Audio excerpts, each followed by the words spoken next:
In the female end of things, I feel like Roxanne Perez has to be the wrestler of the year.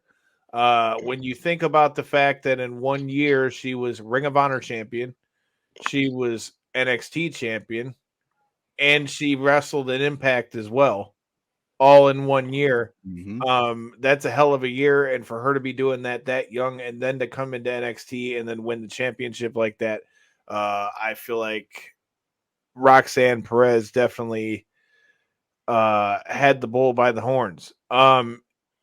As far as male wrestler of the year, it's tough because do you judge this by like wins and losses and the matches somebody has? Because if you do it by that, then you have a hard time when it comes to somebody like Roman Reigns because he's not on TV as much.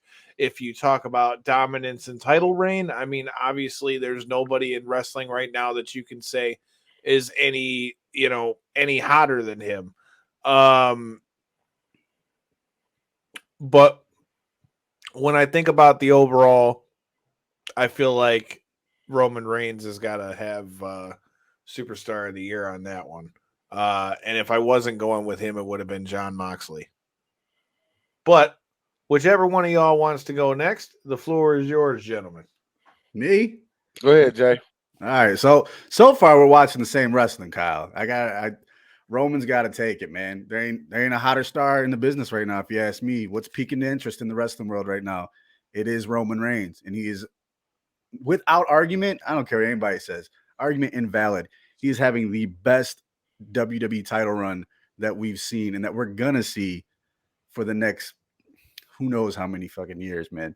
This title run he's on, the streak he's on, the guys that he's beaten, it's legendary, dude. And we're never gonna see anything like it again. So that's my superstar of the year.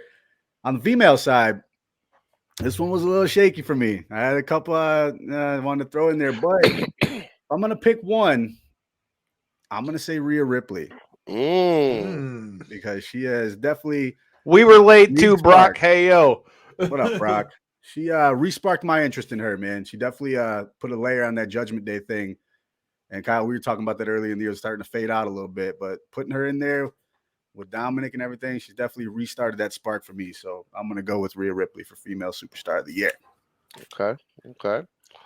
Well, I'm gonna jump in right here, and you guys can go ahead and say it now. Maybe my WWE standum, Markism is coming in right here. But for the female of the year, I'm going with Bianca Belair, man.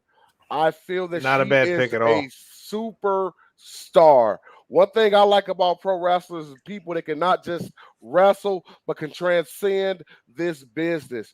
When you see them out, you're like, she looks like somebody. She's going to be 5 years from now. She's going to be on everybody's talk show. She's going to be in people's movies. She's going to take the business to a whole nother level.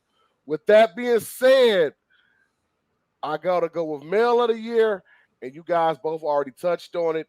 It's only one person. You already know what it is. It's the head of the table. It's the tribal chief. It's the leader of the Island of Relevancy. It is Roman Reigns. For I don't know how many years we've been all watching pro wrestling, but for 2.5 years has one person had the title and it hasn't got old. I mean, even when you think it starts to get stale, they shift it. You know what I'm saying? Even to all the marks out there and said, "Oh my God, Roman Reigns, all you do is cheat. You'll never win."